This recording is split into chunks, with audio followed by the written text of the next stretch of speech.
Shalom bien-aimés de partout où vous nous suivez. Nous vous bénissons au nom de Jésus. Nous bénissons aussi ce nouveau mois. Nous croyons que Dieu nous a disposé de grandes choses et nous sommes en train de travailler pour ces grandes choses que Dieu a mis au devant de nous. Je suis venu par cette journée vous parler d'un sujet biblique qui est un sujet très puissant, un passage biblique très puissant pour l'humanité et aussi pour l'Église de Dieu. Il s'agit des Proverbes chapitre 4, verset 23. La Bible dit, garde ton cœur plus que toute autre chose, car c'est de lui que proviennent les sources de vie. Garde ton cœur plus que toute autre chose, car c'est de lui que proviennent les sources de vie. Dieu est en train de nous faire comprendre que les sources de vie, quand je parle des sources de vie, je parle des choix, je parle des décisions, je parle des entourages, je parle des travails, je parle des familles, je parle tout ce qui est société. Mais Dieu dit que nous puissions garder notre cœur, car c'est lui qui est la source de tout ce qui nous entoure. La Bible dit, c'est de l'abondance du cœur que la bouche parle. Et c'est de cette abondance du cœur aussi que le corps agit. Voilà pourquoi Dieu est en train d'insister à ce que nous gardons ce cœur. La version parole vivante dit encore mieux, il dit, la version parole vivante dit, par-dessus tout, surveille ton cœur plus que toute autre chose.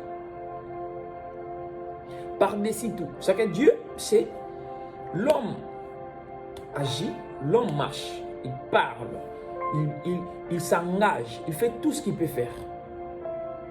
Et tout cela est attaché à son cœur. Donc le cœur prend une position comme si il est supérieur de tout ce qui est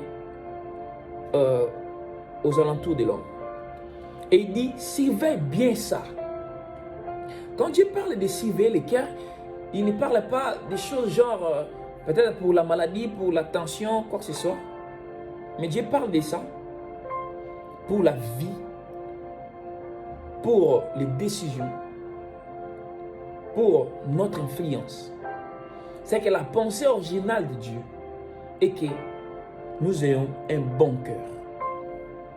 Ce passage veut dire justement, aie un bon cœur. Veille à ce que ton cœur soit bon. Surveille ce cœur. Surveille ce cœur, ce n'est pas permettre que ces cœurs soient influencés par des mauvaises choses qui peuvent appeler des mauvais agissements autour de toi. Malheureusement, nous nous retrouvons dans une société où tout le monde, les gens ne veulent pas qu'il y ait d'autres personnes qui leur dépassent. Et le plus dangereux, ces choses sont venues jusqu'à l'église.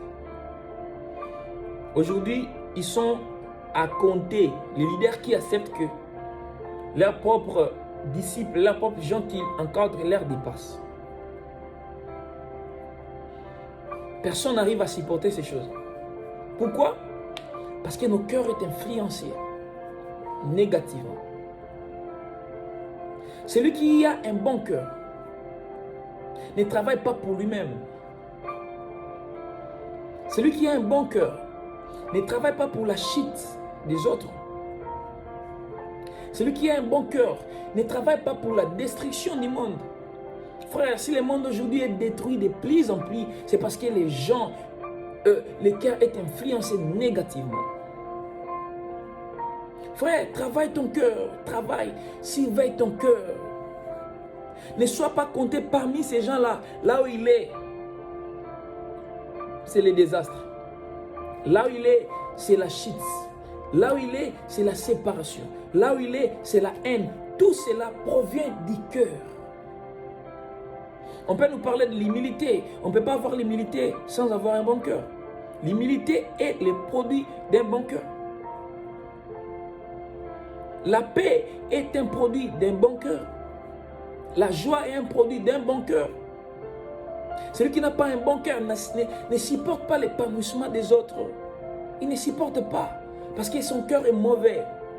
Dieu insiste que nous veillons sur ça. Pourquoi? Parce que notre cœur influencera nos actes, influencera nos décisions, influencera nos choix. Pourquoi les gens tirent des autres? Les autres sont morts au travers d'autres. Pourquoi? C'est à cause du cœur. Frère, tu dois prier, tu dois agir à un niveau que là où tu es, que les gens se sentent en paix, en joie. Sois parmi ces gens-là, donc quand ils déplacent, les gens doivent regretter. Ils doivent regretter. Les gens doivent te désirer. Comment les gens doivent te désirer? C'est quand tu es bon, tu as un bon cœur. Tu donnes la joie aux autres. Tu travailles pour l'épanouissement des autres. Tu travailles pour la vie des autres. Dieu a fait ça pour nous. Nous devons avoir un bon cœur. Nous devons entretenir notre cœur plus que toute autre chose.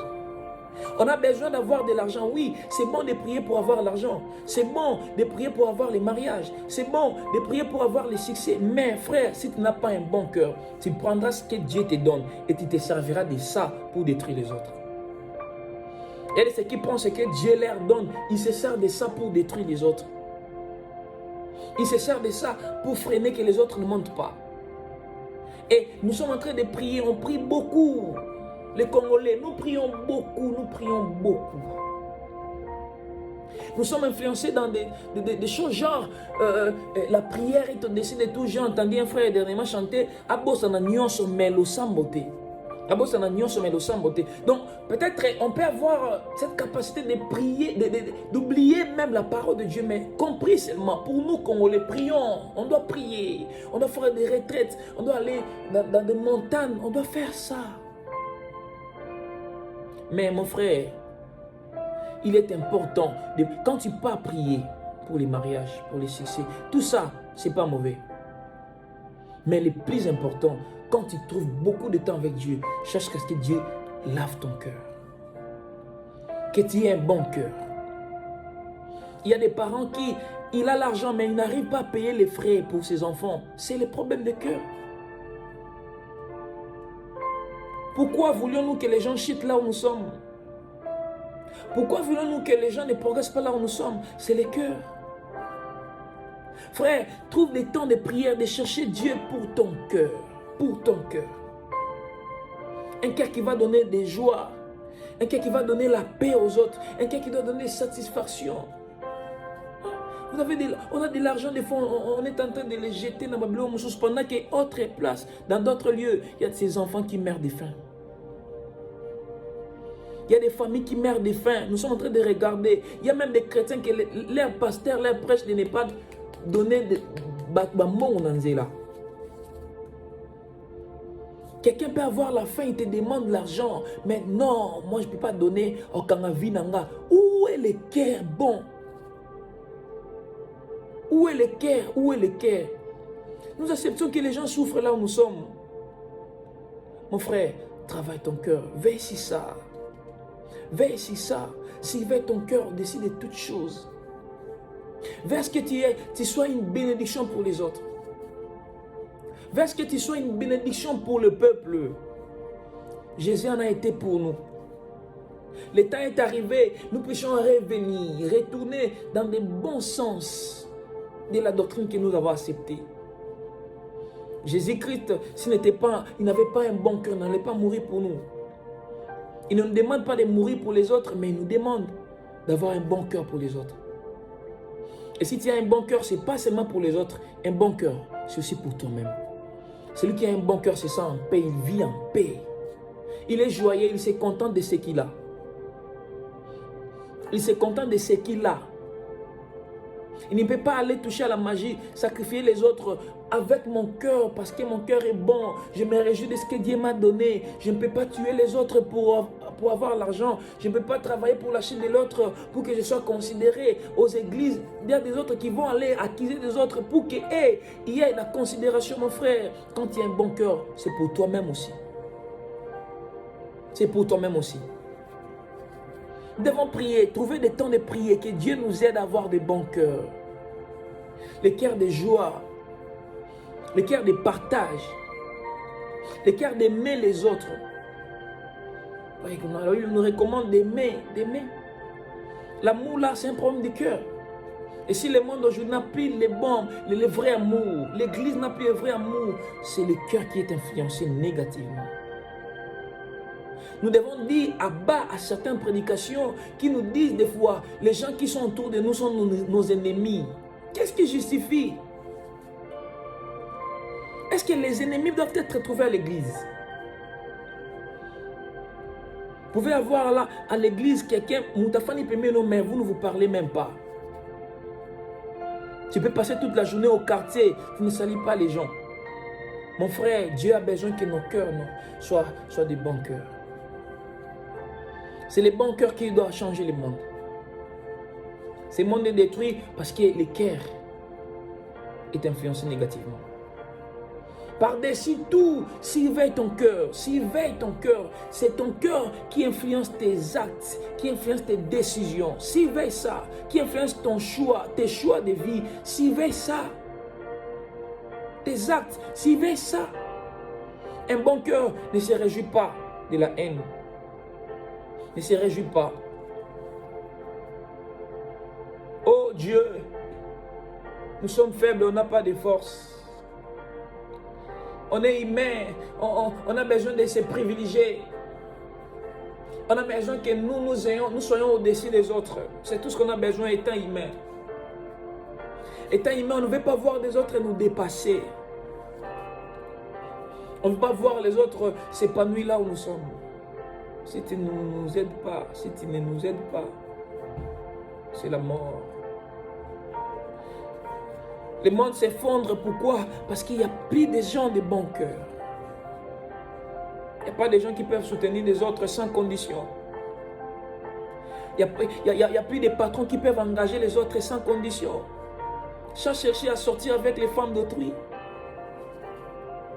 Il n'y a plus de pasteurs qui acceptent d'avoir l'élévation, la grandeur de ses enfants, l'église. Il n'y a pas de ces gens qui se soucient des autres. C'est pourquoi le monde s'effondre davantage. Et je prie ce matin que mon cœur soit embelli, que mon cœur soit lavé. Que j'ai un bon cœur. Que ce soit celui dont les gens regretteront de mon absence.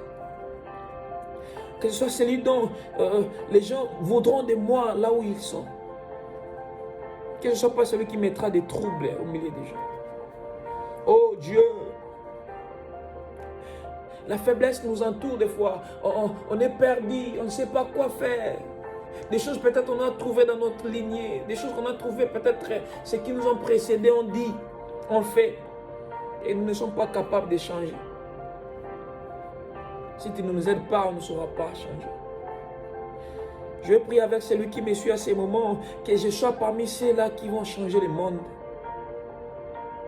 Ceux-là qui vont faire revenir l'amour. Où est l'amour de l'église primitive?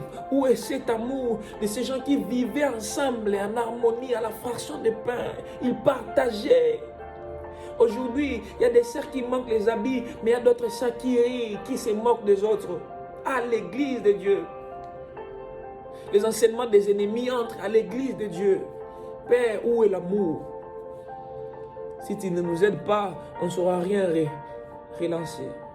Aide-nous, aide-moi à avoir un bon cœur. Aide ma soeur à avoir un bon cœur. Aide mon frère à avoir un bon cœur.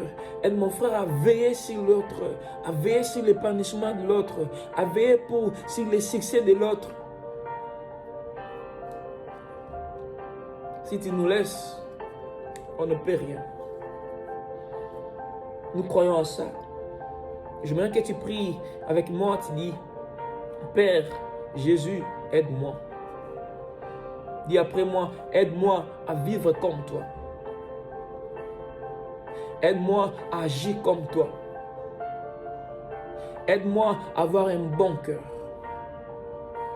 Car mon cœur influence mes décisions. Car mon cœur influence mes choix, influence mes actes. Je crois en toi et je crois que tu agis. Amen. Que l'Éternel Dieu vous bénisse. Aimez, abonnez-vous à cette chaîne, École des vrais adorateurs officiel TV, EVA officiel TV. Partagez les liens. Et comme je dis toujours que les blés doivent être partagés.